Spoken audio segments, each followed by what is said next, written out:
O esporo da ferrugem, ele é adaptado para ser carregado pelo ar. Os trabalhos tentando entender um pouco mais essa movimentação, eles falam de 400, 500 km por semana que ele viaja junto com as nuvens, né? E o caminho que a ferrugem percorre, né? Se você vai estudar a movimentação atmosférica, você tem nuvens que passam no Oceano Atlântico, carregam de umidade, passam na Amazônia, carregam mais, batem nos Andes e não ultrapassam os Andes, então descem em direção ao Cone Sul, né? Nesse descer, você vê a movimentação de nuvens passando na Bolívia, especialmente aquela região ao norte de Santa Cruz, lá que você tem uma área de 300, 400 mil hectares de soja plantada em junho, julho. É uma região que a ferrugem não assume a mesma proporção que para nós, porque sempre tem ferrugem, mas ela nunca explode. Porque é um inverno seco, mas eles têm um lençol freático alto, né? E essa soja com pouquinha umidade em cima, em termos de chuva, ela consegue desenvolver por causa da umidade em subsuperfície. Mas você acha a ferrugem com facilidade, ela não explode. Essas nuvens passam ali e o caminho delas é em direção ao Paraguai. Então, você tem soja plantada em junho e julho, que vai colher lá em setembro, outubro. E o Paraguai, a partir do final de agosto, começo de setembro, já tem as primeiras áreas plantadas. E o Brasil, a partir de setembro, entra plantando em larga escala, né? Então, essa movimentação de nuvens é a principal teoria hoje que explica por que esses casos começam de forma mais agressiva na região sul. Se você olhar os focos lá no mapa do consórcio, né, você vê que a maior parte absoluta dos focos eles acabam ficando concentrados ali entre Noroeste do Rio Grande do Sul, Santa Catarina, Paraná.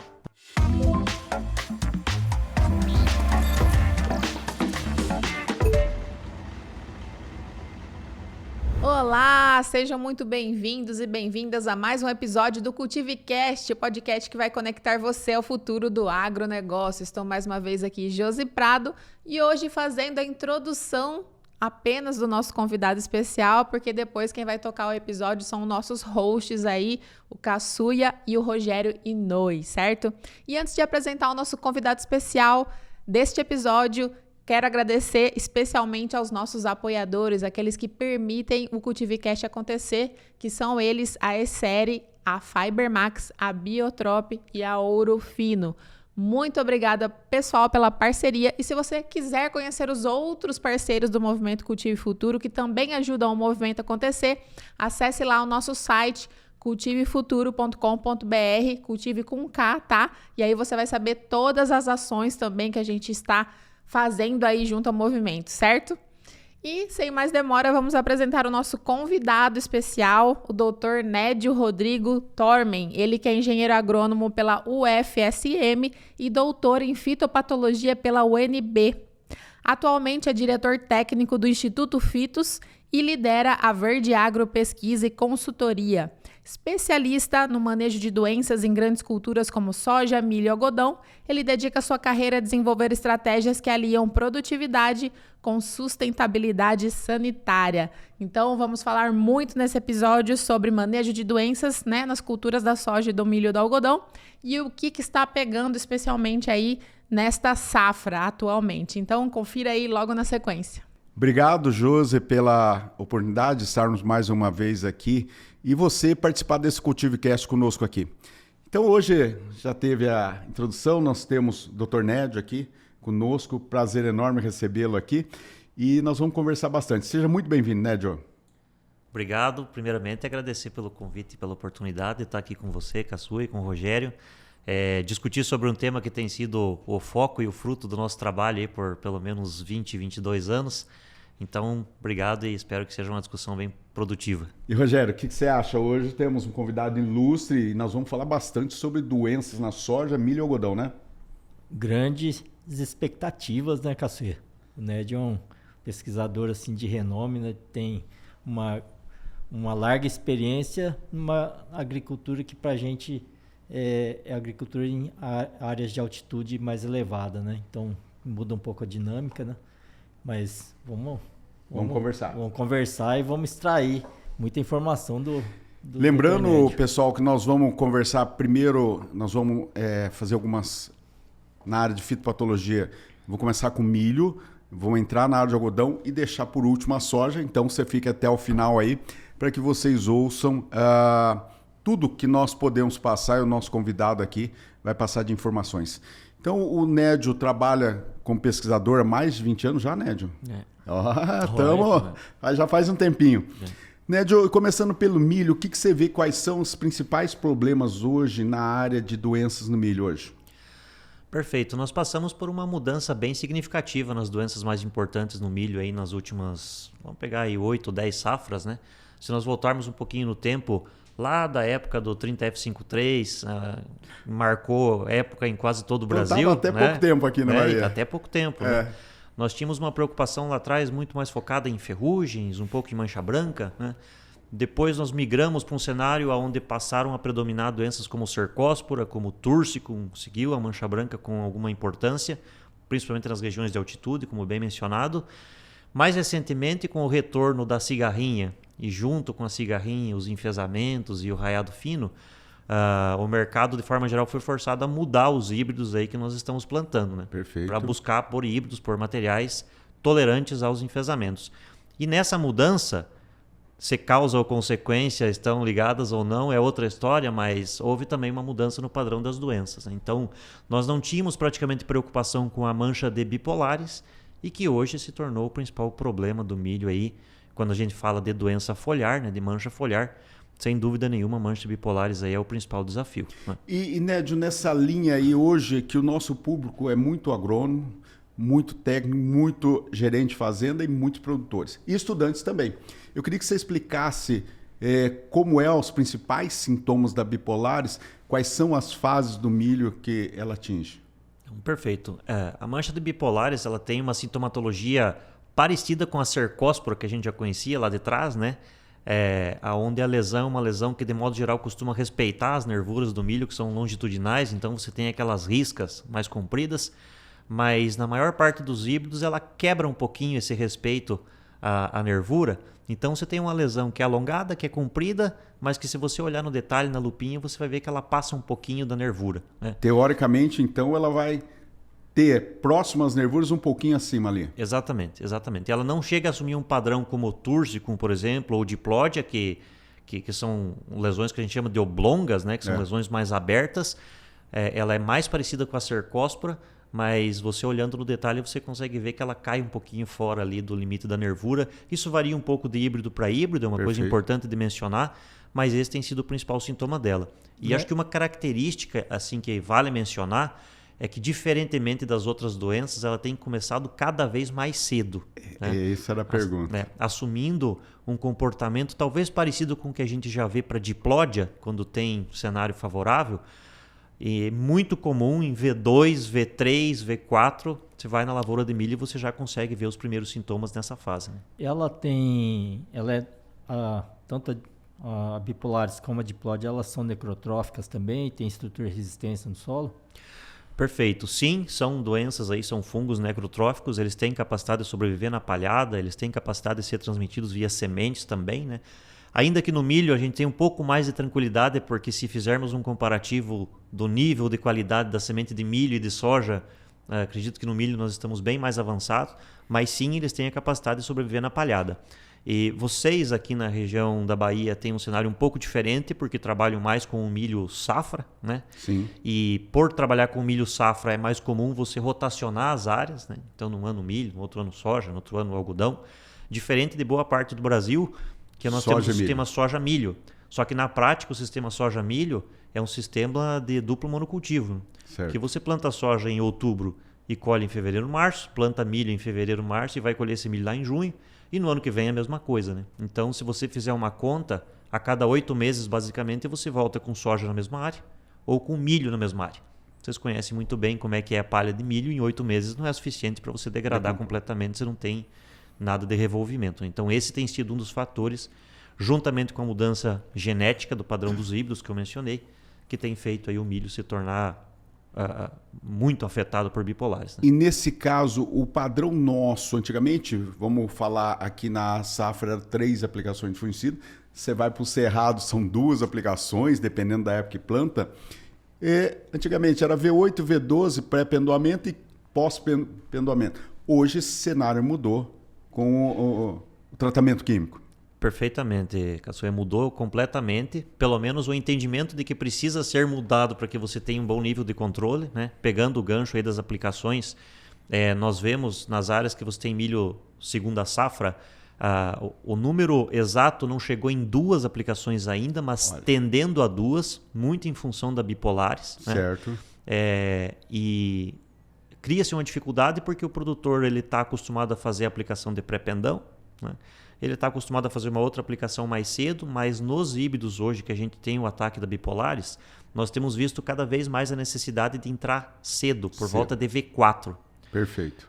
Houve uma mudança também nos produtos, a gente pode mencionar a respeito disso, né? Principalmente com a entrada maior das carboxamidas nessa fase. E ela tem dado resultado? Sim, as carboxamidas, lá atrás elas já davam resultado para mancha branca, mas com um posicionamento diferente, que era mais um posicionamento de pré-pendão ou até de pós-pendão, porque o padrão de ocorrência da mancha branca costuma ser um pouco mais tardio e na parte superior do milho.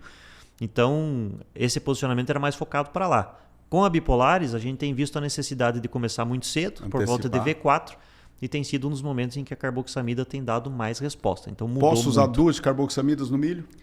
Pode usar 2 de carboxamida. Eu acho que o critério talvez mais relevante seja você focar nas carboxamidas mais relevantes no contexto de manchas, né? No caso da bipolares. E você tem opções, na minha visão, se você tem híbridos muito suscetíveis à mancha de bipolares, certo, como sendo o principal problema, de fazer essas 2 de carboxamida de modo sequencial, né? A de V4 e a próxima, que vai ser um V8, V10, V12, né? Ou se você tem híbridos que têm suscetibilidade a bipolares e a mancha branca, você tem uma necessidade dela mais cedo e dela mais tarde. Então você pode fazer aquilo que a gente, a grosso modo, chama de sanduíche, né?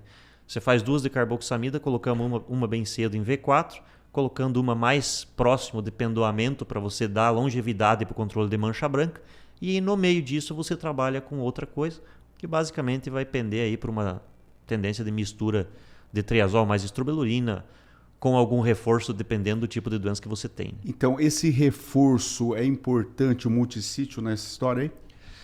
Eu considero o multissítio um reforço importante no milho e a gente tem resultados bem significativos, especialmente com o mancozeb, em função de qualidade de grãos, né? Essa resposta ela é mais intensa quando você avalia grão ardido e avalia no detalhe a questão da qualidade do grão. Prova disso é que nas áreas de produção de semente é meio que padrão, né? É difícil você ver uma aplicação que não entre. Mas tem outras alternativas que podem ser usadas também. Aí depende do tipo de doença que você está desafiando, né? Mesmo para mancha de bipolares, a gente vê algum ganho.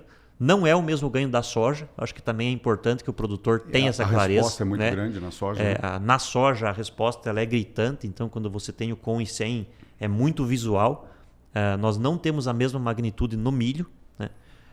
Mas mesmo assim é importante dizer que há ganho. Né? E Nédio, nós temos notado a importância do mancozeb, vamos falar assim, no milho, que aquela aplicação em V8 nos ajuda bastante lá na frente para ter menos grão ardido, inclusive, né? Perfeito. E assim, apesar do momento de infecção, no caso do grão, ser mais próximo do momento de pendoamento, quando você olha a morfologia da planta de milho, ela é bem distinta de soja e do algodão, né? A posição da folha do milho é uma posição que privilegia tudo aquilo que está na folha escorrer para dentro do cartucho. Perfeito. Né? Então, todo mundo conhece o sintoma de percevejo de lagarta quando ataca o milho, que a folha sai do cartucho com aqueles furinhos alinhados. Exato. Né? Mas se eu tenho uma lesão, por exemplo, de bipolares lá na ponta da folha e tem orvalho e chove, aquele esporo que está sendo produzido lá ele é carreado para dentro do cartucho. E no cartucho ele encontra condições de umidade e sombra favoráveis para ele infectar. Então, você tem a infecção na folha ainda enrolada no cartucho, e aí quando ela já sai com a lesão. Né? Isso dificulta um pouco o manejo. Por isso que quando se faz aplicações antecipadas de fungicida e você consegue reduzir as lesões na folha e depositar produto, você acaba tendo um reflexo positivo lá na frente, em espiga, em grão. E isso aí, Nédio, o quanto que impacta, se o produtor, para esses materiais mais sensíveis, o quanto que impacta em termos de porcentagem de produtividade aí que pode afetar? Bom, se nós pegarmos a bipolares aí como a doença principal e referência hoje, nos híbridos mais suscetíveis que nós estamos medindo, nós temos para híbridos aí que com um bom manejo fungicida estão produzindo aí 160, 150. No meu caso, os dados de Formosa pegando milho segunda safra. Segunda safra, né? que pra já vocês, é uma produtividade. Não, para a primeira safra para nós é baixo, mas para a segunda safra é excelente, né? Perfeito. Estou posicionando porque eu sei que para vocês aqui seria pouco, né? Precisa mais por ser milho safra, mas se você pegar um milho de 150 por hectare, as nossas parcelas testemunhas, no mesmo cenário, estão produzindo 110, 105. Nós estamos falando de 50, 60 sacos por hectare, está levando fácil aí, Nos híbridos mais suscetíveis é o que nós temos visto lá, a redução ela é muito, muito, muito significativa. E se pegar uma área, por exemplo, de Rogério, aonde nós temos primeira safra, pode ser mais isso ainda, né, Rogério? Eu acredito que sim. Queria fazer uma pergunta, voltando na questão das carboxamidas, né? A gente hoje tem duas carboxamidas, uma para suco, outra para tratamento de semente, né? E que a gente viu no campo em algumas oportunidades, né? Um desempenho muito bacana, né? Muito bom dos deles no suco, na semente. Porém, são carboxamidas, né? Se a gente limitar a uso dela a 2 entradas, essa carboxamida do suco ou tratamento de semente, ela conta nessa quantidade de entradas? Tecnicamente, se você for ser bem correto, sim, ela conta, né? Porque se você considera que a doença está começando bem cedo, e aí eu vou voltar no teu comentário, né? Você falou assim com um resultado interessante, né? A gente tem visto que quando você coloca esses produtos via suco de semeadura ou via sementes, né? Você observa uma melhoria no nível de sanidade da planta, nos estádios iniciais principalmente, né? Segunda, terceira, quarta folha, como resultado desses produtos lá, né? Então isso mostra que eles estão tendo ação sobre o alvo que está querendo controlar, no caso a bipolares, né? Se eles estão tendo ação sobre a bipolares, é correto que você considere como sendo uma aplicação, sim, né? Às vezes a gente entra na discussão, né? Esse não é consenso, né? Mesmo nos grupos de fitopatologia, essa discussão ela existe, porque você tem carboxamidas com um espectro bastante distinto, né? Nós podemos pegar, por exemplo, nós temos carboxamidas que são muito boas para mofo branco, mas tem um efeito fraco, por exemplo, em mancha-alvo. Né? Conta ou não conta? Né? Como o espectro não é um especialista, né? Parte do processo de seleção para resistência está relacionado com você ter alta eficácia, né? Então essa discussão até pode acontecer, né? Mas no caso em específico, né, me parece que o efeito em cima de bipolares existe, ele é nítido, né? Claro. Então eu contaria sim. Perfeito. E, Nédio, nessa linha, hoje você tem feito algum trabalho para bipolares, para biológico? Nós temos trabalhos em andamento, sim, Caçuia. Não são trabalhos ainda sólidos, conclusivos, né? A gente, principalmente quando trata de biológicos, tem dado assim pelo menos 3 anos de janela para a gente conseguir afirmar com mais propriedade, porque a gente sabe que existe uma oscilação natural, né, dos biológicos, assim como aconteceu na soja. Até o momento a gente vê alguns produtos que têm potencial para ser desenvolvidos aí, mas eu vou limitar o meu comentário a isso porque preciso... Consistência de resultados. Precisamos ter consistência para a gente avançar, né? Em soja, a gente aprendeu muito com os biológicos e aprendeu muito que os resultados eles são superiores para fungos, para doenças que têm uma taxa de progresso mais lenta, né? Você vê o efeito em cima de septória, em cima de cercóspora, ele costuma ser superior a mancha-alvo e a gente tem muita dificuldade com ferrugem, né? E para bipolares no milho, eu considero a bipolares uma doença com uma taxa de progresso bem agressiva. Então a gente precisa avançar um pouquinho. Perfeito. Bom, pessoal, você viu que a gente avançou hoje, é a principal doença do milho hoje. Nós vamos entrar num segundo assunto, numa outra cultura que seria algodão. E lembrando que soja nós vamos deixar para o final, que vocês, a grande maioria hoje pede muita coisa de soja, porque é o que se planta bastante. E o nosso público está muito interessado. Pega Bahia, Piauí, Tocantins, Maranhão, nosso público aqui, e Mato Grosso também tentado. E alguma coisa do sul do Brasil. Para quem planta algodão, vamos falar um pouco de cerrado hoje. Você tem visto, a questão primeira doença é a ramulária. Você tem visto um aumento ou um estacionamento da ramulária no Brasil hoje por onde você tem andado? Não, perfeito. Se nós pegarmos por base, inclusive o acompanhamento dos ensaios de rede de ramulária, né? Eu tenho feito parte desses trabalhos aí praticamente desde o início, e você pega os dados médios das testemunhas onde são feitos esses ensaios, você vê que nas últimas 5 ou 6 safras houve um aumento, né? Então, me parece que nós falamos menos da ramulária não porque ela está menos importante, mas porque a mancha-alvo se tornou muito importante, né? Então, os dados eles têm mostrado que a ramulária segue importante, segue crescendo. Obviamente que se você pegar aí as ferramentas que nós temos para manejar as duas doenças, aí a gente acaba vendo que para a ramulária nós estamos bem mais equipados aí de ferramentas e estratégias do que para a mancha-alvo, né? Mas a percepção é que ela segue importante. É uma doença que tem algumas diferenças da mancha-alvo em relação ao clima que favorece, né? As duas gostam de sombra, as duas precisam de umidade bastante para ter infecção, mas a ramulária gosta mais de intermitência, né? Um período seco, seguido um período úmido, ou o inverso. Ou o né? inverso. Período úmido depois... para você ter esporulação, um período seco para você ter distribuição de esporo. Perfeito. Né? E a mancha-alvo ela gosta mais do úmido contínuo, né? Então sempre que você tiver muita chuva e muito úmido contínuo, a mancha-alvo tenta deslanchar mais do que a ramulária, que vai mais no clima de umidade intermitente. E por onde você tem andado, Nédio, a ramulária, nós temos algumas espécies ramulárias, né? Nós vamos falar Ramulária alpis pseudoglicines, que aí a gente tem isolado 1, isolado 2, que a gente tem visto, por exemplo, vou falar da TMG 44, um material com isolado 1, a gente começa a ver isolado 2 na TMG 44.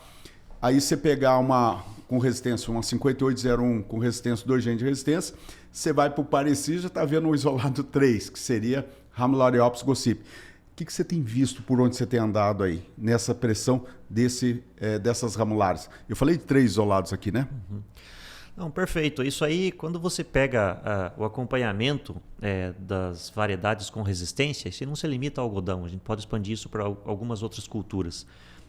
Se você tem a resistência inserida no material, é natural que o produtor acabe tirando um pouco a mão ou o pé das outras estratégias de controle daquela doença, porque ele está tendo a resistência na cultivar, né?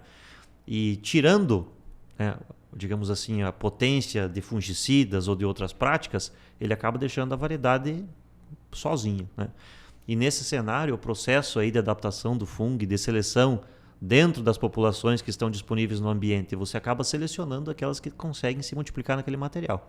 Então eu tenho visto exatamente o cenário que você descreveu, materiais em que você não deveria ter a ocorrência da doença começa a aparecer, e eu acho que esse é um processo natural e até inevitável, né? Eu acredito que talvez nós estamos hoje, quando pensamos em fungicidas, em boa parte das regiões, no Mato Grosso que você mencionou, talvez mais preocupados e mais focados em mancha-alvo, né?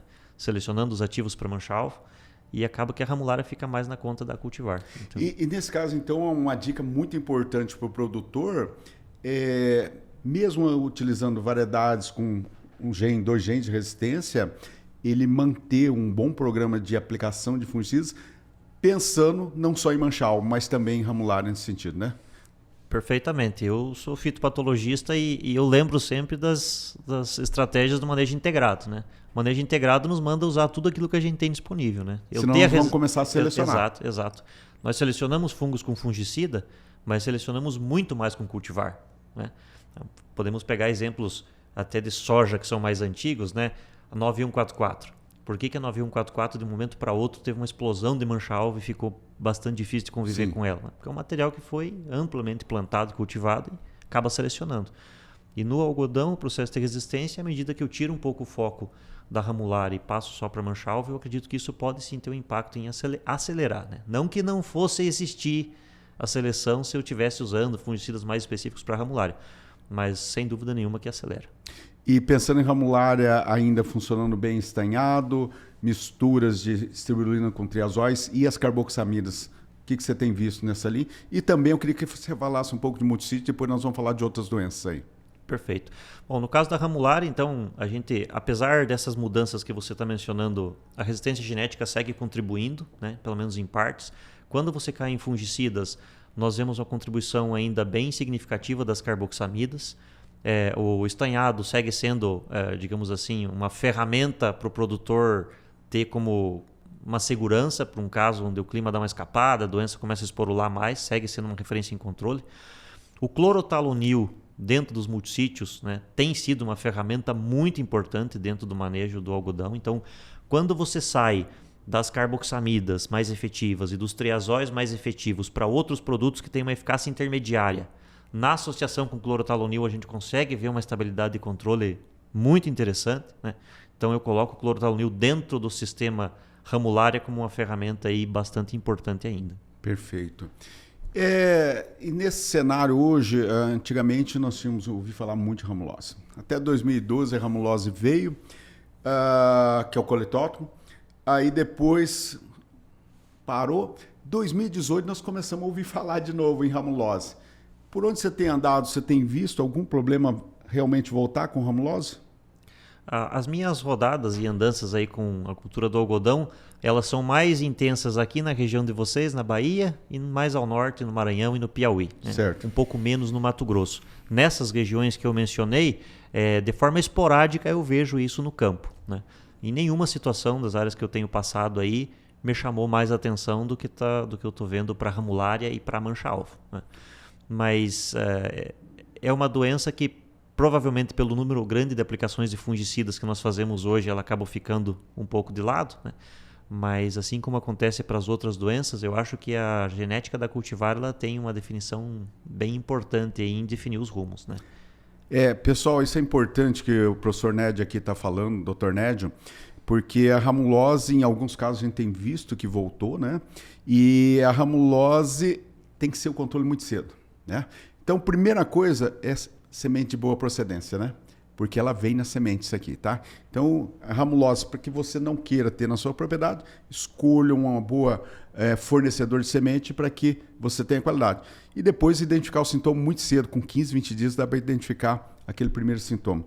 E, Nédio, só adicionar um comentário, né? A ramulose é causada por um coletótrico, né?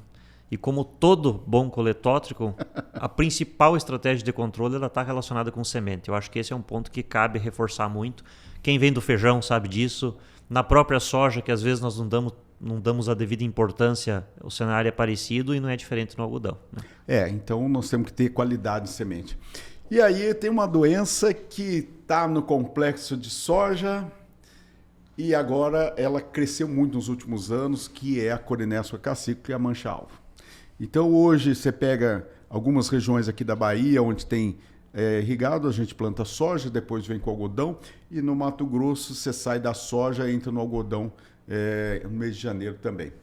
E a gente tem visto crescer muito, algumas variedades mais sensíveis que outras, né? Mas eu queria que você comentasse um pouco como é que foi o surgimento da mancha-alvo aqui no Brasil, principalmente no Cerrado, e depois veio para a nossa região. E quais seria aí, porque a gente também vê sintomatologias diferentes. Em determinados terço baixeiro da planta de um jeito, terço superior da planta de outro jeito. Então, perfeito. A corinéspora no sistema de soja ela é uma doença bastante antiga, né? Mais recente no algodão, mas na soja ela é bastante antiga.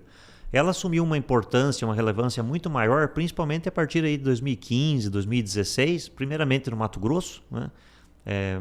Também em função do sistema soja e algodão, mas pelas condições climáticas do Mato Grosso, né, de bastante precipitação, mais do que aqui e outras regiões, e uma temperatura alta também adequada para a corinéspora.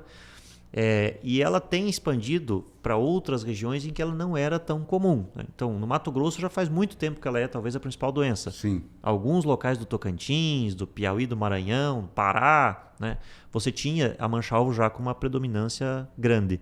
Mas eu tenho visto a mancha-alvo se tornar um desafio imenso aqui na região de vocês. Eu rodo bastante. Formosa, Cristalina, Catalão, mesmo o Triângulo Mineiro, para a região do Sudoeste goiano. A mancha-alvo ela tem expandido para materiais que ela não era uma doença talvez tão importante. E se você pega, primeiro falando da soja, depois a gente expande um pouquinho do cenário com o algodão, o produtor brasileiro aprendeu a ter medo de doença em soja com a ferrugem. Né? Lá 2001, 2002 surgiu, depois lá 2004, 2005, que foi todo aquele desafio ali até 2010, 12. E aprendeu a focar todo o manejo em cima de ferrugem, e as companhias aprenderam também a focar o manejo em cima de ferrugem, e eu acho até que demorou demais para que a gente começasse a prestar mais atenção nessas outras doenças, né? E a mancha-alvo hoje, na minha visão, ela caminha a passos largos para ser a principal doença do nosso sistema. Quando você vai para o sistema soja e algodão, o nível de intensidade aumenta muito, porque a inoculação cruzada funciona, né? O mesmo fungo que pega a soja pega o algodão. Ainda que a gente saiba que a inoculação de soja em soja é mais agressiva do que a cruzada, né?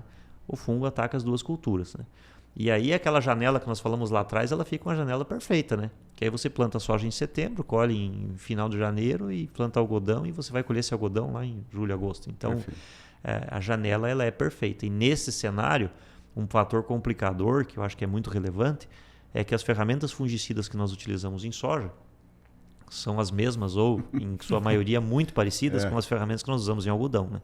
Então, esse processo aí, digamos assim, de favorecimento, de seleção de populações resistentes, ele tende a aumentar.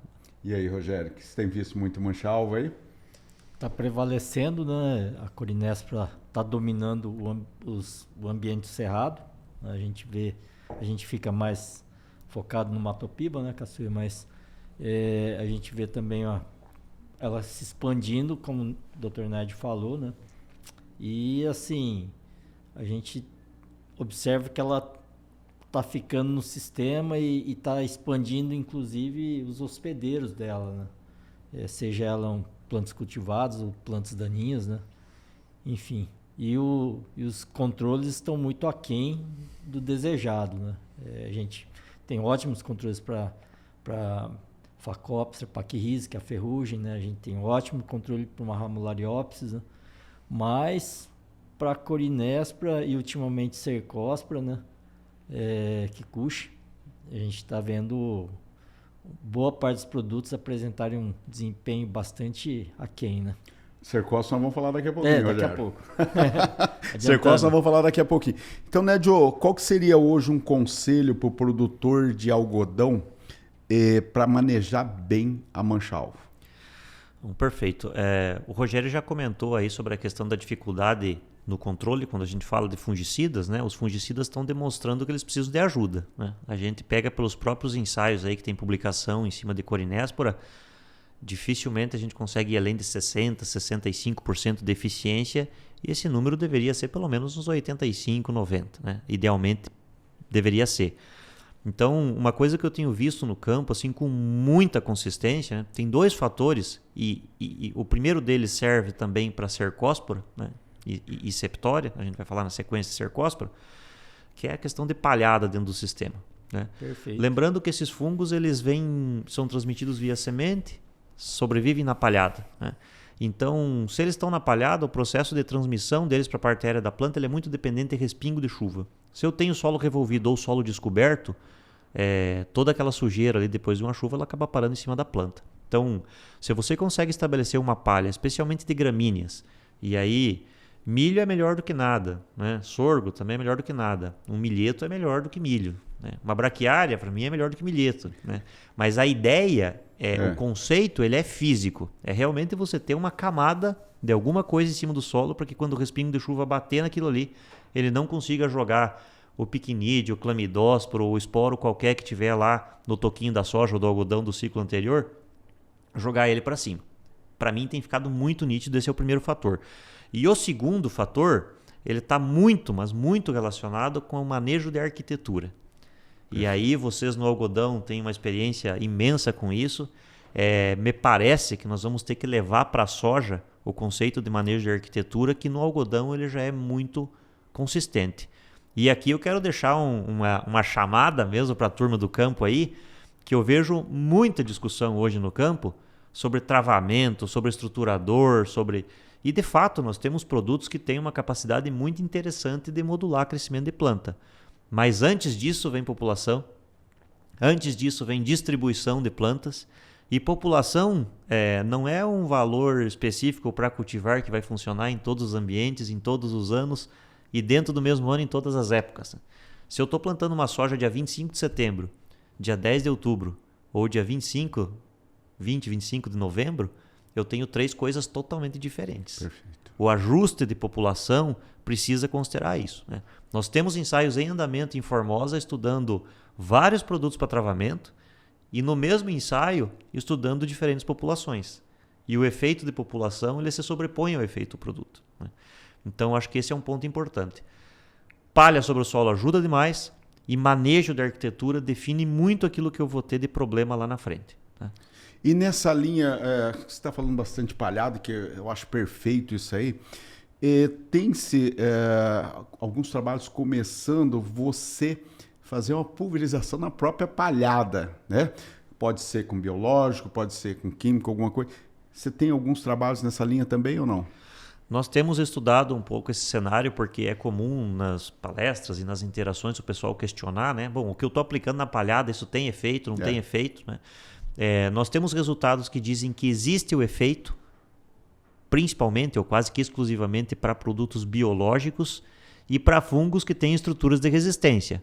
Então, se você está aplicando um tricoderma, por exemplo, em cima de uma palhada, e nessa palhada você tem escleródios de esclerotínia, que causa mofo branco. Ou microescleródios de macrofomina, que causa podridão seca. Ou se você tem clamidósporo diffusarium, né, que vai causar podridão vermelha da raiz, ou sintomas, inclusive, em vagens, como a gente discutia antes de começar aqui. Então, aplicando esses fungos na palhada, e obviamente que se você tiver um mínimo de condição para que eles consigam se desenvolver, você vai ter efeito em cima da população de fungos que está no solo. Quando você aplica um químico, a minha visão é que o efeito não é que ele não existe. Obviamente que aonde o produto pega, ele vai ter efeito.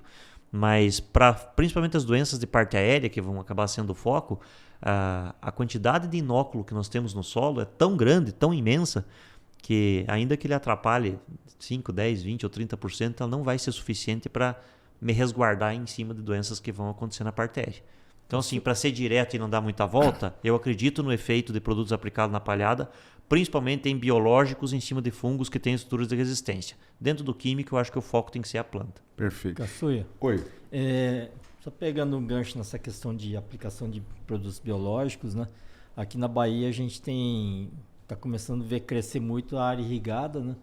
E o biológico nas áreas irrigadas, eu acredito que seja um recurso importante, né? E crescente para manejar essas doenças de sistema, né? Que é o caso da corinéspora, né? Da própria cercóspora, né? Como é que você enxerga assim a aplicação de produtos biológicos, sejam eles de origem por bactéria, bacilos basicamente, ou tricoderma via pivô, por exemplo, via fertirrigação? A tua pergunta, Rogério, ela me lembra da minha chegada no Cerrado, né? Eu comecei no Cerrado em 2011 e já naquela época nós tínhamos trabalhos com produtos biológicos e era muito difícil a gente ter consistência, né? Num trabalho dava certo, no outro não dava. E aí, no meio do caminho, nós tivemos dentro da estação experimental a instalação do pivô. E a partir do momento que nós começamos a trabalhar com produtos biológicos na área do pivô, os resultados se tornaram consistentes, né? Porque a gente teve um pouco mais de controle sobre a questão ambiental, né? Então, eu vejo que quando você tem a área de irrigação, especialmente via pivô, você intensifica muito o sistema. E além dos problemas de parte aérea, como a corinéspora que nós estamos falando, você cria um ambiente extremamente desafiador para outros problemas como fungos de solo. Fusarium, macrofomina, Phytophthora, Pythium. E os biológicos, nesse contexto, para mim, eles têm um papel determinante. Não vamos nem falar da nematóide, que não é minha área, né? Mas hoje os biológicos dentro da nematóide representam a maior fatia, né, de investimento em termos de produto de controle. Mas sem dúvida nenhuma que no cenário de irrigação você tende a ter melhores resultados com o produto biológico. Porque vamos lá, você precisa fazer uma aplicação, chegou no time que você determinou, V3, V4, você quer fazer uma aplicação. O clima não está favorável. Você aplica no final do dia e irriga em cima. Está resolvido o teu problema do ponto de vista de ambiente para esse produto biológico que você está aplicando. Com certeza. E no sequeiro a gente tem um desafio gigantesco em relação a época que a gente teria que fazer esse manejo de palhada, né? Menos chuva, né? Menos orvalho, enfim, uma série de condições aí que dificultam um pouquinho o próprio funcionamento. A própria questão operacional, né, Caçuia? De aplicar um tricoderma na palhada, né? Às vezes é uma época que o cara está com outro foco, principalmente colheita, né? Então, a gente tem que avaliar e reavaliar e encontrar uma forma de tentar trabalhar isso de forma mais sustentável, né? Excelente. E, Nédio, pensando em corinéspora, como é que você tem visto, quais são os ativos ou mecanismos de ação que você aconselharia? E a segunda pergunta, Você vê diferença de controle para essas manchas do bacheiro que a gente tem uma sintomatologia diferente da do ponteiro? Vamos lá. Primeiro eu quero só complementar o meu comentário anterior, né? Que eu falei para você sobre palhada, Sim. Né? Eu falei sobre a questão de manejo de arquitetura. Perfeito. Né? E eu não comentei sobre a questão da cultivar. Né? A questão genética tem um papel preponderante como em todas as outras doenças, mas para a corinéspora isso é muito claro. Né? Então, essas 3 coisas vão definir o tamanho do desafio. Né? Palha, manejo de arquitetura e a genética da cultivar. Feito isso, eu vou para o fungicida. Né? Certo. No fungicida, tem ficado muito claro para nós, em função do modo como a mancha-alvo funciona na soja e no algodão, ela é uma doença que dificilmente você vê sintomas agressivos dela antes de fechamento de rua. Né? Os sintomas eles costumam acelerar e explodir a partir do fechamento de rua ou do sombreamento da planta. Então, nesse contexto, quando você pega na soja, por exemplo, a aplicação de pré-fechamento de rua e a próxima costumam ser as 2 aplicações aí mais importantes, mais pesadas do ponto de vista de efeito em cima da mancha-alvo. Olha que dica importante, hein, Rogério? Então, Muito se o produtor tem, por exemplo, um cenário de 4 aplicações ou de 5 aplicações na soja, né, normalmente a mancha-alvo ela se torna muito relevante por volta dos 40 a 45 dias até os 70 a 80 dias. Então, as aplicações de pré-fechamento e a próxima normalmente são as que têm mais peso em cima de mancha-alvo e é onde deveriam ficar os produtos que eu estou focando mais em mancha-alvo. Né? Hoje, para mancha-alvo, aproveitando o comentário do Rogério, as eficácias de controle são baixas. E se você pegar os próprios trabalhos dos ensaios de rede, que são sumarizados lá pela Rede de Fitossanidade Tropical, você vê que existe uma predominância absurda dos produtos que têm um proteoconazol dentro do sistema. Então, por aí você já sai de um conceito de que as próprias companhias que estão desenvolvendo produtos hoje têm o proteoconazol como uma das grandes referências. Né? Especialmente o proteoconazol associado a multissítio. E aí a gente deu, digamos assim, uma estrelinha para o clorotalonil lá atrás em Ramulária. Nós podemos fazer a mesma coisa com o Mancozeb para mancha-alvo. Né? Então, me parece que é importantíssimo que o produtor não perca a oportunidade de fazer uma aplicação excelente para mancha-alvo no pré-fechamento de rua e nos materiais que têm sensibilidade maior, que ele repita uma aplicação de mesma potência aos 14, 15 dias depois. Né? E se eu pegar o mesmo comparativo no algodão, e aí eu vou chegar na tua segunda pergunta sobre a questão da sintomatologia, eu vejo um cenário um pouquinho diferente, porque no algodão eu enxergo manchas antes do algodão fechar. Exato. Eu tenho uma sintomatologia diferente dentro da mesma planta. Né? No bacheiro, uma lesão que ela não é parecida com a da soja, é uma lesão que às vezes você pensa que até é alternária do algodão, né? Pelo formato, por ser concêntrica. E eu tenho algumas lesões de ponteiro bastante distintas, com forma diferente, menores, né? E antes do algodão fechar. Né?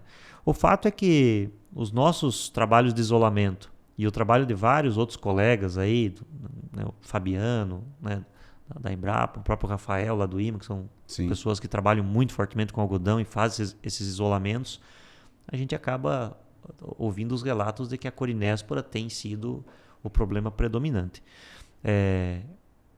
A eficácia é a mesma? Eu digo para você que a eficácia não é a mesma quando eu comparo soja com algodão. O mesmo produto aplicado em soja, que consegue uma eficácia de 70%, 75%, 78%, no algodão, se a gente chegar em 55%, 60%, nós já podemos comemorar. Né? E quando você compara esses 2 tipos de lesão que nós estamos encontrando no algodão, eu também vejo uma diferença de eficácia. Né?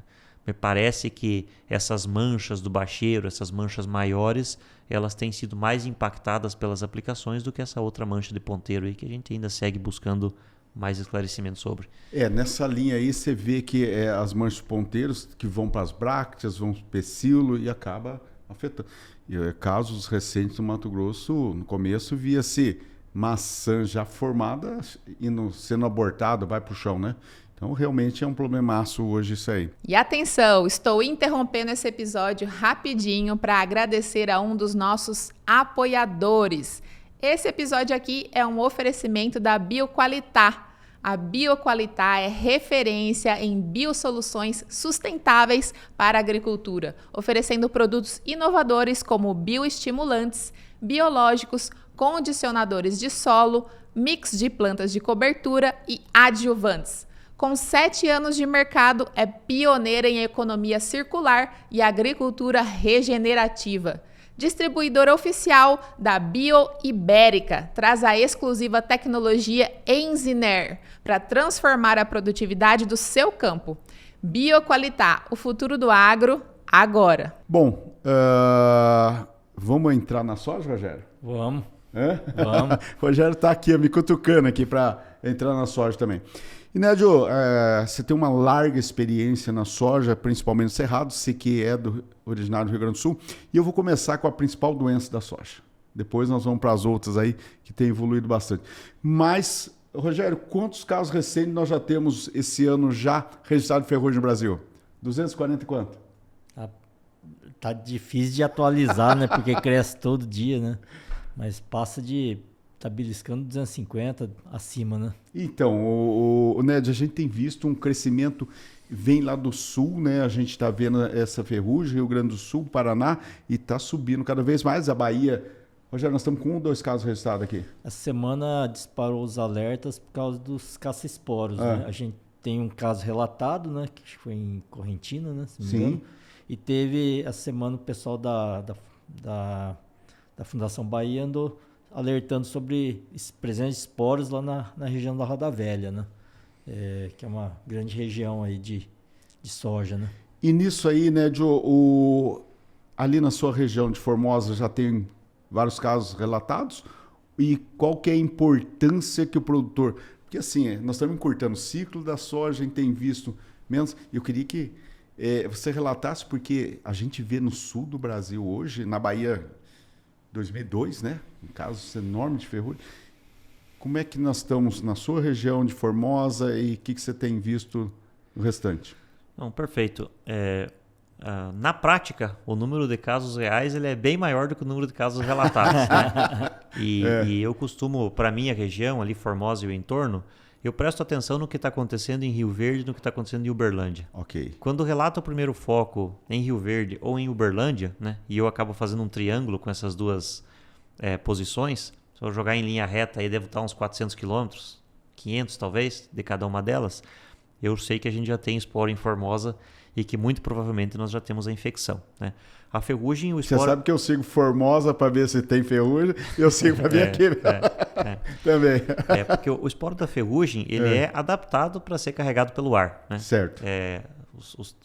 Os trabalhos tentando entender um pouco mais essa movimentação, eles falam de 400, 500 quilômetros por semana que ele viaja junto com as nuvens. Né? Olha só.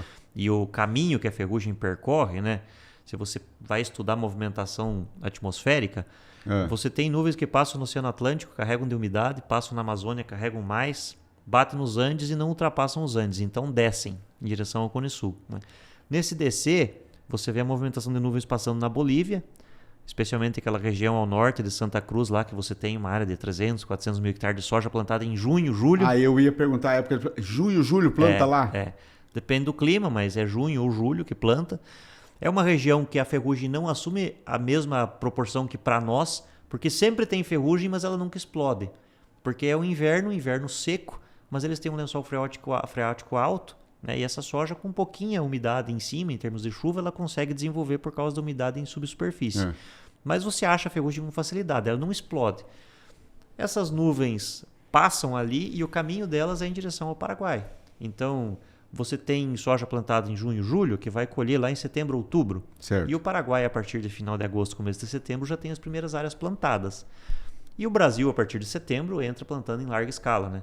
Então, essa movimentação de nuvens é a principal teoria hoje que explica por que esses casos começam de forma mais agressiva na região sul. Se você olhar os focos lá no mapa do consórcio, né? Você vê que a maior parte absoluta dos focos eles acabam ficando concentrados ali entre Noroeste e Rio Grande do Sul, Santa Catarina, aqui agora, quer ver? Paraná. E deixa eu perguntar uma coisa, né, enquanto que a sua pesquisa aí. Paraguai e algumas regiões do Rio Grande do Sul se pratica a segunda safra de soja, né? Então, a sucessão de soja sobre soja, né? 286 até o momento aqui, atualizado 286 ocorrências. Então pode triplicar, né? Como é que funciona isso aí e qual que é a gravidade disso para nós, né? Nós somos vizinhos e você sabe que ferrugem, e não é a tua especialidade, mas ferrugem e mosca branca depende de região, né? Uhum. Perfeito. Eu acredito que o impacto dessas áreas de soja sobre soja, que acontecem no Paraguai e acontece também na Bolívia, nessa área ao norte de Santa Cruz, ele é um impacto muito relevante, principalmente do ponto de vista de resistência. Se eu for pensar em epidemiologia, em dispersão da doença, eu vejo que para a ferrugem eles vão ser menos importantes, porque você já tem a soja na mesma época no Brasil sendo cultivada, né? Então, a primeira soja plantada, essa sim contribui mais para a epidemiologia, mas essa segunda contribui demais para a questão da evolução dos processos de resistência. Porque você teve uma soja que eventualmente na primeira época normalmente não tem uma pressão tão forte de ferrugem, mas você pode ter alguma coisa, né? E você aplicou fungicidas nela e você vai aplicar os mesmos fungicidas na sequência. Então, eu acho que esse ponto favorece muito a seleção aí de populações menos sensíveis aí aos fungicidas. E quando eu penso nos fungos necrotróficos é ainda pior, né? Porque aí eles ficam na mesma área, né? Porque eles acabam sobrevivendo na palhada. Deixa eu fazer mais uma perguntinha para aproveitar o gancho e que a gente está falando de soja.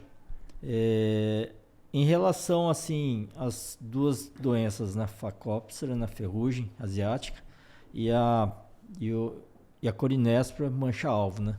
A gente pautou, né, a questão dos intervalos de aplicação aos 14 dias, né, assim, na prática.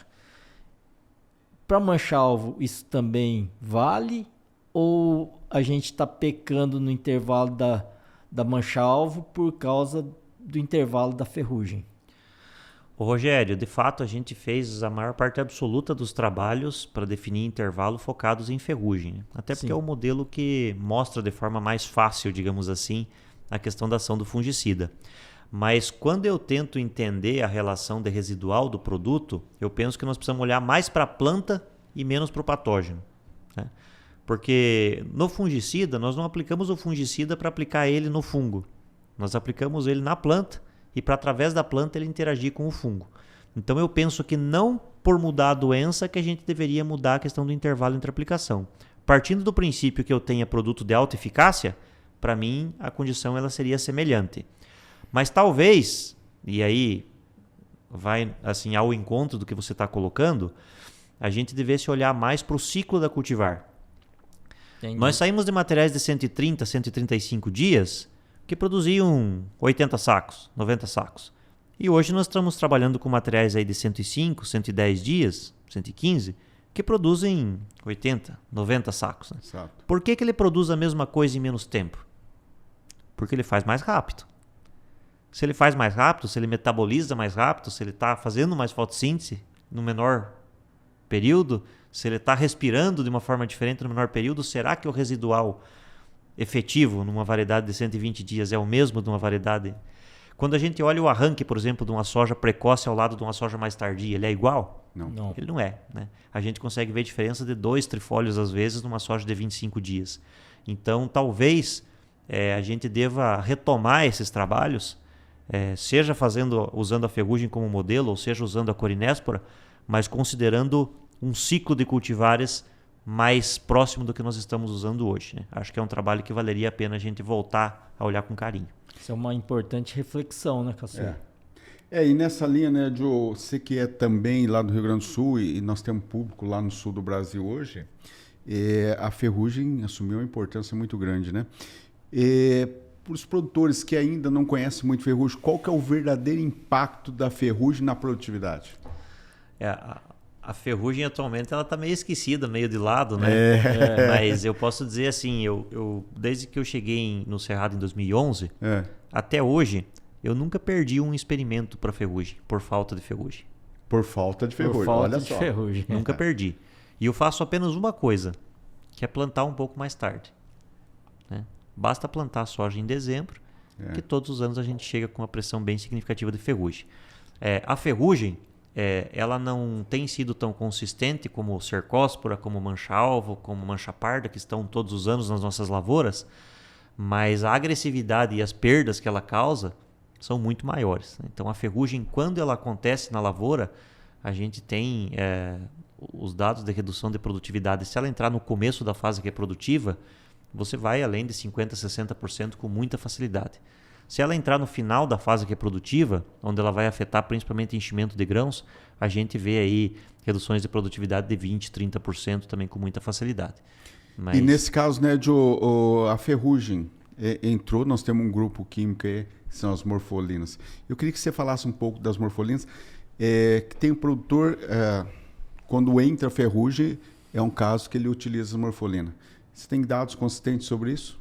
Nós temos sim, e a gente trabalhou bastante com morfolina, usando ela como uma estratégia de reforço, né? Assim como nós fazíamos com mancozeb, com clorotalonil, com cobre, de modo geral. E, de fato, a morfolina ela tem um poder curativo diferente desses outros que eu citei, por ser um produto, um grupo, o princípio ativo e o grupo químico são sistêmicos, né? Um modo de ação que a gente pode dizer assim, um primo do triazol, vamos chamar assim, né? Então, é um produto que consegue ter profundidade e consegue ter efeito curativo. Mas o ponto aqui é o seguinte, efeito curativo é quando o fungo já penetrou na planta, mas o tecido ainda não morreu, né? Isso é efeito curativo. Se eu já tenho lesão exposta, o conceito seria de aplicação erradicante. E nós não temos produtos de ação erradicante. Exato. Então, eu posso dizer com muita tranquilidade que a morfolina ela tem atuação até uma fase posterior ao que uma estrobilurina consegue, ao que uma carboxamida consegue, ao que o multisite consegue. Certo? Isso é fato. Mas isso não transforma a morfolina num produto que pode ser aplicado em cima de ferrugem. O salvador da pátria vai ser. Esporulando, porque ele não vai conseguir ter um efeito significativo. Então, a morfolina é uma alternativa? Como que eu penso na morfolina? Se você já tem ferrugem na região, se você tem ferrugem numa área próxima à tua, é muito provável que você já tenha infecções em andamento na tua área. E a morfolina pode ser sim uma estratégia de reforço para essas variedades aí que vão ficar mais expostas para ferrugem. Mas não que o produtor tenha que ficar esperando ele enxergar a ferrugem esporulando dentro da lavoura para depois ele fazer a aplicação. E esse é um dado muito importante, né, Rogério, que ele falou, na minha estação de pesquisa, sempre vou perder por ferrugem. E esse é um ano que o pessoal plantou atrasado, né? Não é, Rogério? Porque as chuvas atrasaram. Boa parte do cerrado do Brasil hoje A gente tem nessa safra, né? Talvez a maior janela de plantio dos últimos 10 anos aí, né? Então a gente sempre estava acostumado a lidar com 30 dias, né? Basicamente, após o início, a retomada das chuvas, né? E esse ano a gente viu o plantio da soja praticamente se estender a mais de 50, 60 dias, né? Tanto que o pessoal terminou soja, começou soja, terminou, já colou no milho e já colou no algodão ou se sobrepôs, né? Dependendo das regiões que a gente está visitando, né? E a que você visitou hoje foi uma das que atrasou um pouquinho mais, né? Na média, né? Perfeito. E esse, para a ferrugem, é sem dúvida o ponto mais relevante dessa safra que nós estamos agora. Porque se você pensar e fizer uma reflexão do porquê que a ferrugem não é hoje tão importante ou tão agressiva numa escala nacional quanto ela foi 10 ou 15 anos atrás. O que nós fizemos de diferente? O produtor ele começou a plantar soja de ciclo mais curto. Perfeito. A capacidade de máquina e o milho safrinha tendo entrado depois da soja contribuíram para que ele também começasse a forçar um pouco mais para plantar mais cedo. Então, o foco de plantio hoje se começou a chover, você planta. E você planta variedades de ciclo mais curto. E nós fazemos muito fungicidas para manchas.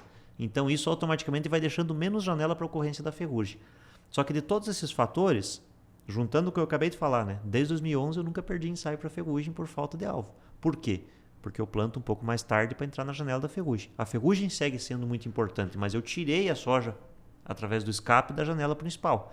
Mas em anos como esse, em que você tem uma janela longa de semeadura e você tem áreas de soja sim que vão entrar mais dentro da janela de ferrugem, são anos para nós ficarmos bastante atentos, né? O produtor, em muitas regiões, ele está só acostumado nas últimas 4, 5 safras com cercóspora. E os produtos que são bons em cercóspora não necessariamente são bons em ferrugem. Né? Então isso é um motivo de preocupação. Rogério, alguma pergunta na área de mancha-alvo antes de entrar em cercóspora? Só para um pouquinho Tem, né? Mas só para contextualizar um pouco, quando eu e você viemos para a Bahia, era em torno de 2001, 2002, né? Que foi um ano antes da ferrugem estourar, né? Que foi safra 2-3 para nós aqui no oeste da Bahia. A gente plantava cultivares de soja, né? Semeava cultivares com grau de maturação entre 8,8, né? Que era a famosa 8866, e até 10,5, 10,7, né?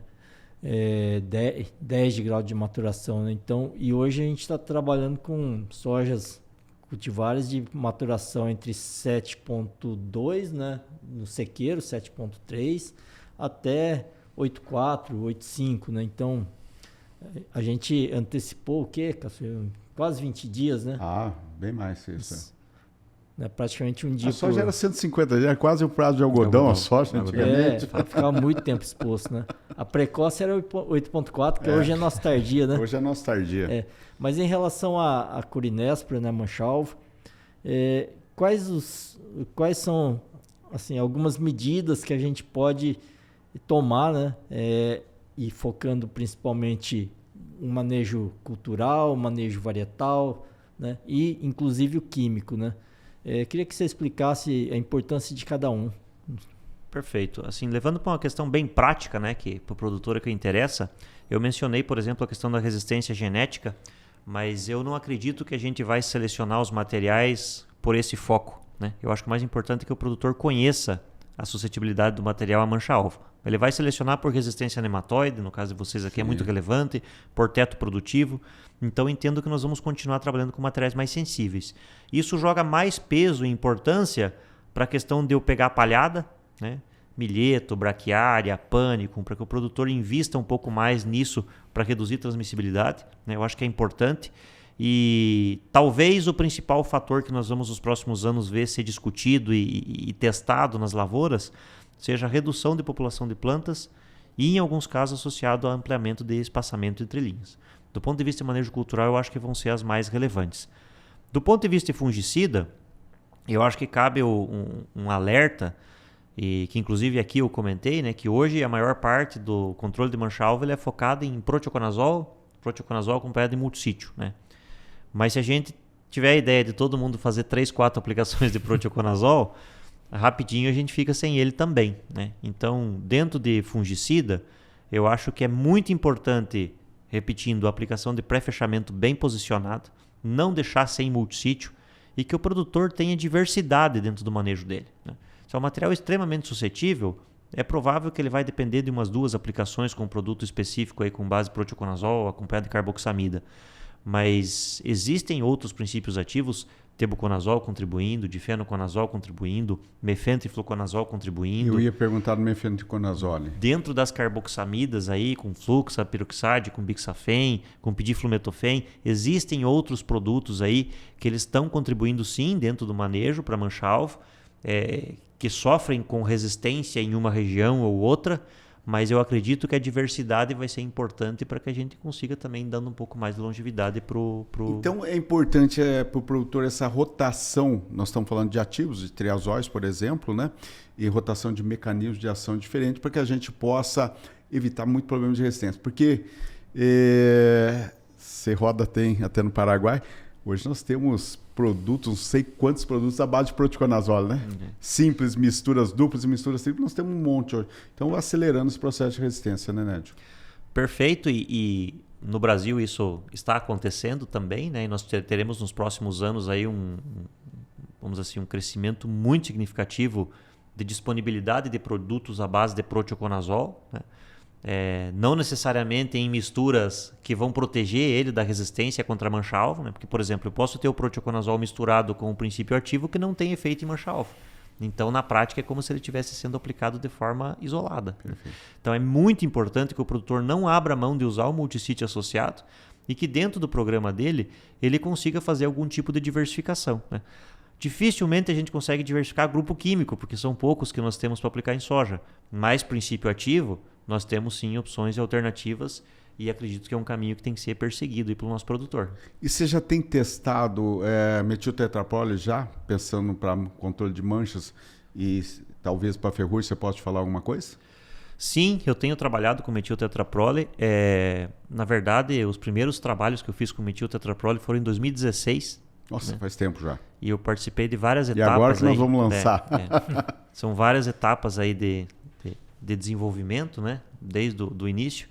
E, de fato, é um produto que vem com uma performance em cima de manchas foliares principalmente diferenciada, né? Que vai contribuir muito dentro do nosso sistema. Não é o principal produto para ferrugem, então o efeito dele em cima de ferrugem vai ser mais dependente da mistura em que ele for colocado, né? Do parceiro em que ele for associado. Isso. Mas dentro do contexto de manchas, seja de soja ou seja de algodão, sem dúvida é um produto que vem para contribuir demais, né? Uma eficácia significativamente boa em mancha-alvo.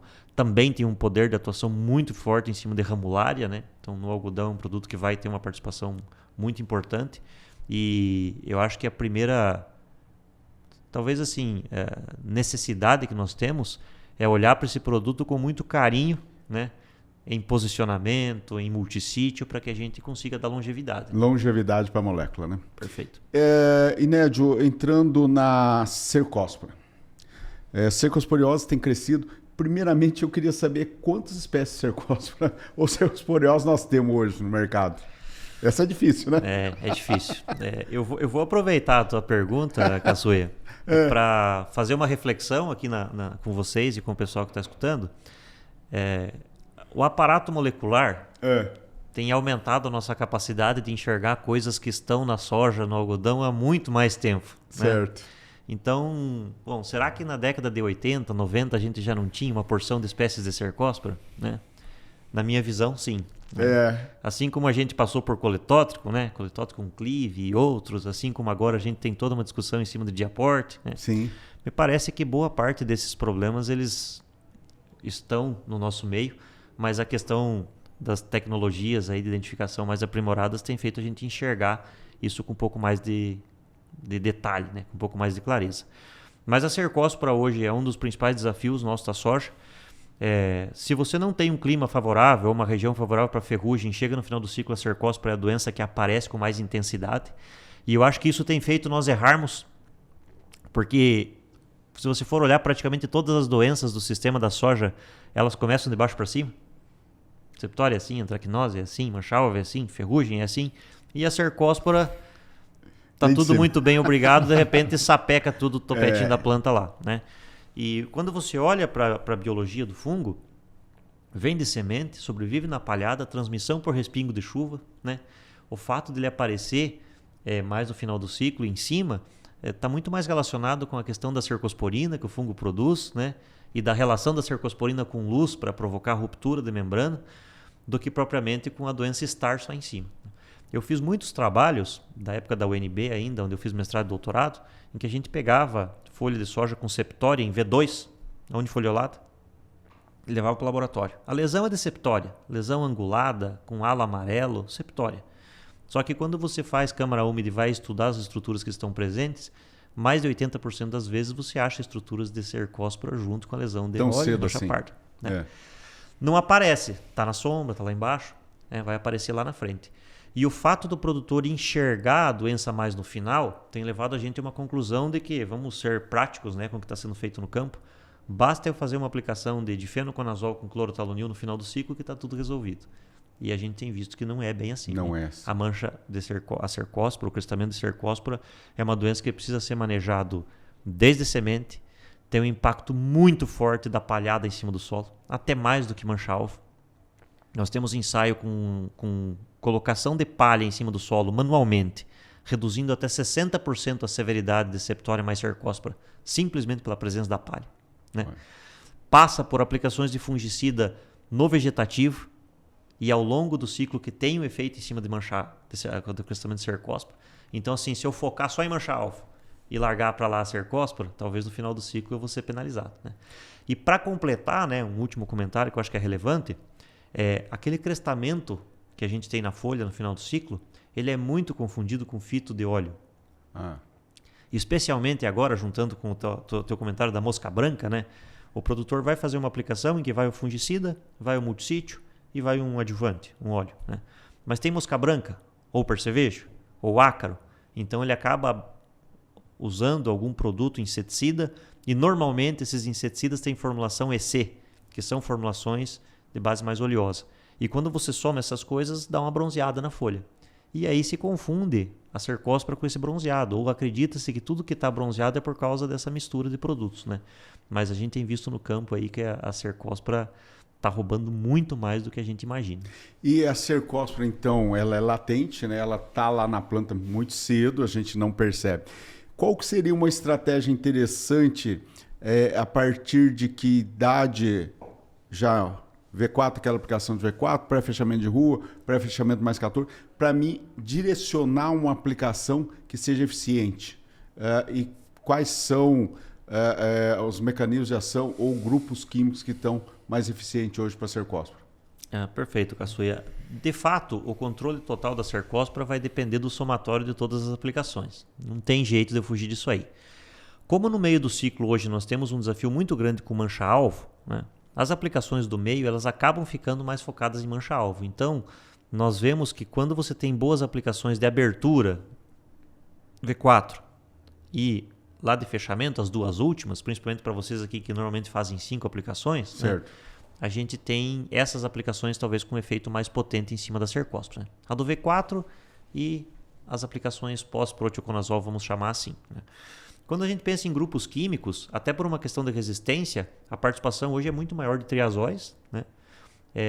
E de multissítios, e aí a gente dá um ponto aí para mancozeb e para clorotalonil. Clorotalonil aparentemente um pouquinho superior, mas depende da mistura, né? Então, por exemplo, se você vai fazer um tebuconazol, é um produto que tem uma eficácia razoavelmente boa para controle de cercospora. Com mancozeb mais perto do final do ciclo tende a ser melhor do que com clorotalonil por uma questão de seletividade, né? De casamento.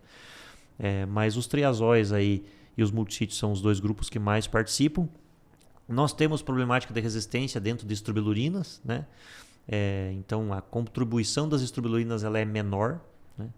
Não significa que não existe. A gente trabalha também com ensaios de ativos isolados e em cenários sem mancha-alvo e sem ferrugem a gente acaba vendo um certo nível de controle, talvez muito em função da associação da septória e da cercospora, né?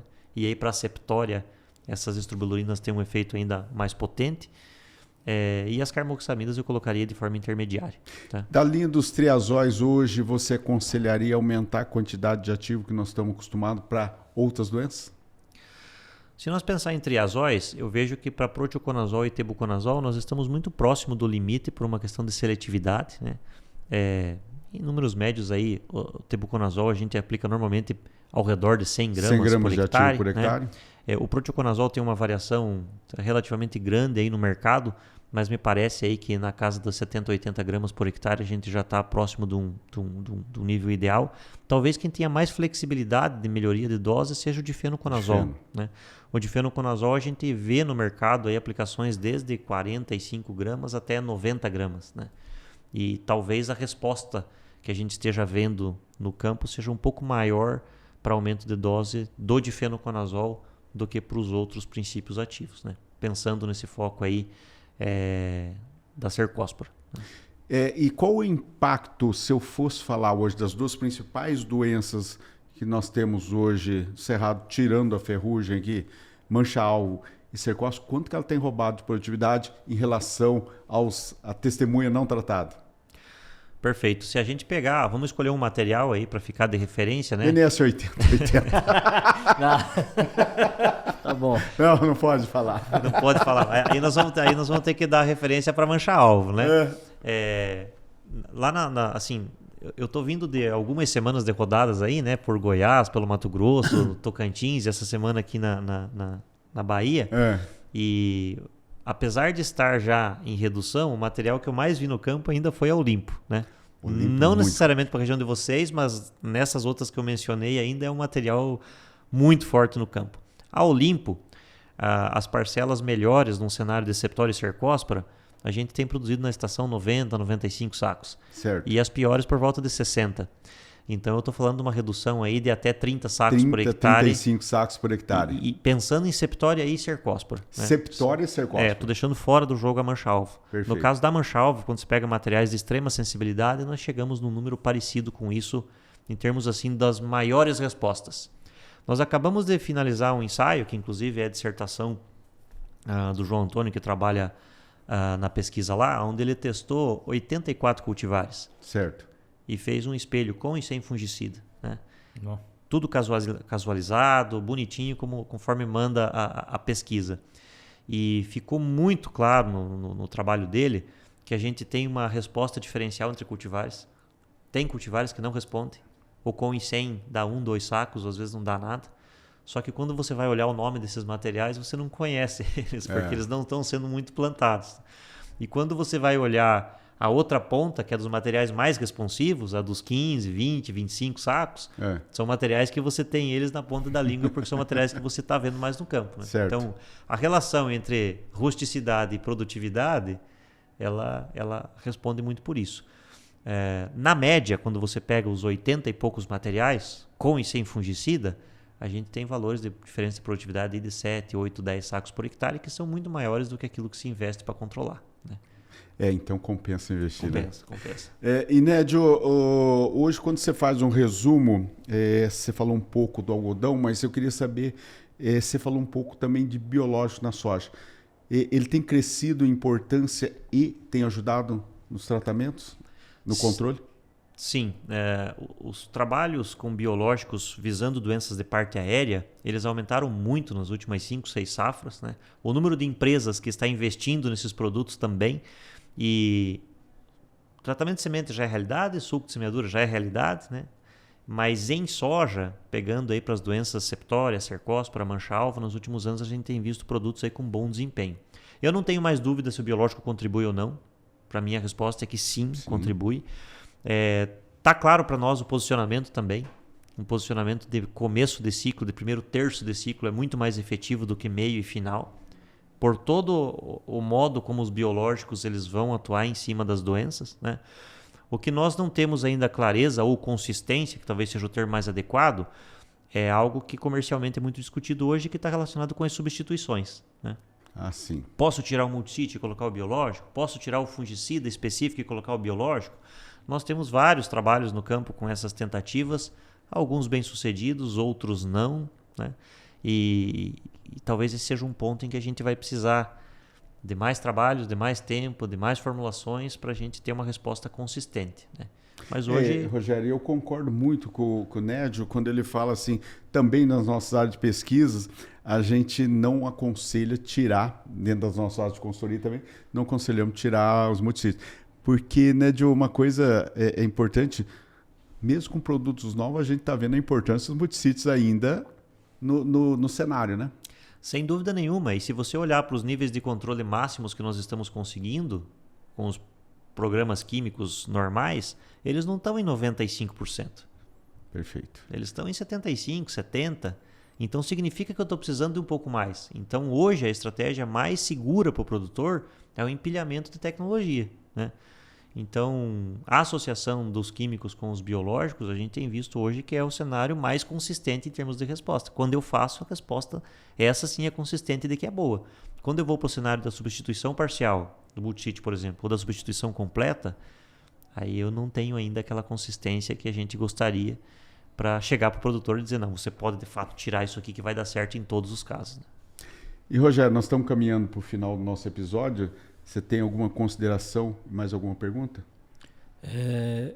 Em relação à palhada, né? Foi muito falado em palhada e ela é um componente, né, que garante ou que pelo menos ameniza ou mitiga a questão de doenças, né? A ocorrência de patógenos, principalmente necrotróficos, né? Queria que você falasse um pouco, né, Edilson, a respeito da qualidade da palhada, né, e as plantas, né, que as cultivares aí que melhor nos protegeriam, né, em relação ao manejo fitossanitário. Perfeito. De modo geral, nos trabalhos de palhada, nós buscamos plantas que consigam ter uma palha que dure mais tempo em cima do solo, principalmente até o fechamento de rua da cultura subsequente, seja ela soja, seja ela algodão, para ter esse efeito físico do respingo de chuva. Nesse contexto, as gramíneas se dão muito melhor do que todas as outras. Né? Então, Quando você vê aí outras estratégias de rotação com culturas até de interesse econômico, né? Para nós lá aparece, nós temos o trigo como uma opção interessante nas áreas de irrigação. Você tem uma canola, em termos de duração de palha, para essa finalidade não é a melhor alternativa. Assim como o gergelim, como feijões de modo geral, né? Então a gente acaba tendo uma resposta mais positiva de gramíneas.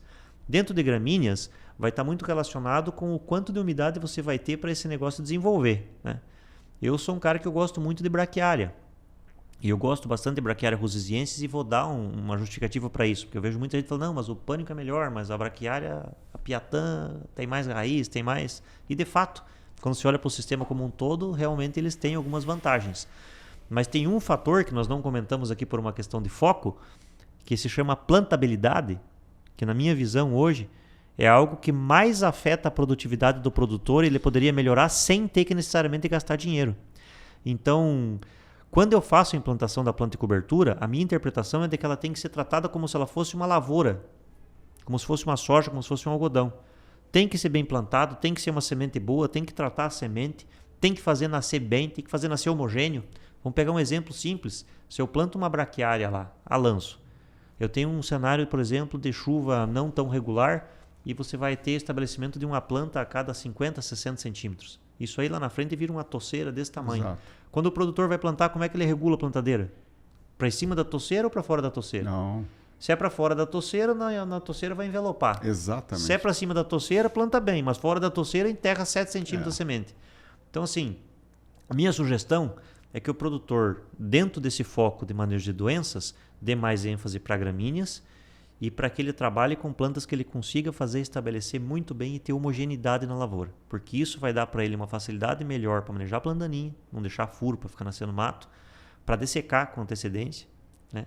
E principalmente para que na hora de plantar, todo o benefício da palha que ele construiu não se torne um tormento para ele na hora de passar a plantadeira, né? Então, eu acho que esse é o ponto mais relevante. E aí, assim, cada produtor tem uma estrutura diferente, um maquinário diferente, uma capacidade operacional diferente.